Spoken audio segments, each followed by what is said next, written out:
கோலி talk Kollywood news. Kochadaiiyaan சாதனையை நெருங்கும் அஞ்சான். அஞ்சான் படத்தோட தெலுங்கு டப்பிங்கான சிக்கந்தர் படத்தோட ஆடியோ வெளியீட்டு விழாவை ஹைதராபாத்ல பிரம்மாண்டமா நடத்தி முடிச்சிருக்காங்க. அந்த சந்தோஷத்துல திரைச்சுக்கிட்டு இருக்கோம் அஞ்சான் படக்குழுவினரை. அஞ்சான் படத்தோட ஃபர்ஸ்ட் லுக் டீசர் படைச்சிட்டு வரும் சாதனை மேலும் மகிழ்ச்சியில ஆழ்த்தியிருக்கு. போன மாசம் 5ஆம் தேதி வெளியிடப்பட்ட அஞ்சான் டீசரை இதுவரைக்கும் 30 லட்சத்துக்கும் மேற்பட்டோர் பார்த்து ரசிச்சிருக்காங்க. இந்த வகையிலையும் அஞ்சான் படைச்சிருக்கிறது சாதனை தான். எப்படின்னா, இந்த வருஷத்துல வெளியான தமிழ் படங்களோட டீசர் மற்றும் ட்ரெய்லர்கள்ல கோச்சடையான் படத்துக்கு அடுத்தபடியா அஞ்சான் டீசரையே அதிக எண்ணிக்கையில ரசிகர்கள் பார்த்திருக்காங்க. இந்த வருஷம் ஆரம்பத்துல வெளியான ஜில்லா படத்தோட ஃபர்ஸ்ட் லுக் டீசரை இதுவரைக்கும் 28 லட்சத்துக்கும் மேற்பட்டோர் பார்த்திருக்காங்க.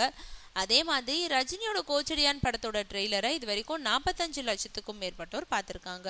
தனுஷோட வேலையில்லா பட்டதாரி படத்தை 24 லட்சத்துக்கும் மேற்பட்டோரும், 2 மாதங்களுக்கு முன்னாடி வெளியான விஜயோட கத்தி படத்தோட மோஷன் போஸ்டரை 18 லட்சத்துக்கும் மேற்பட்டோரும் பார்த்திருக்காங்க.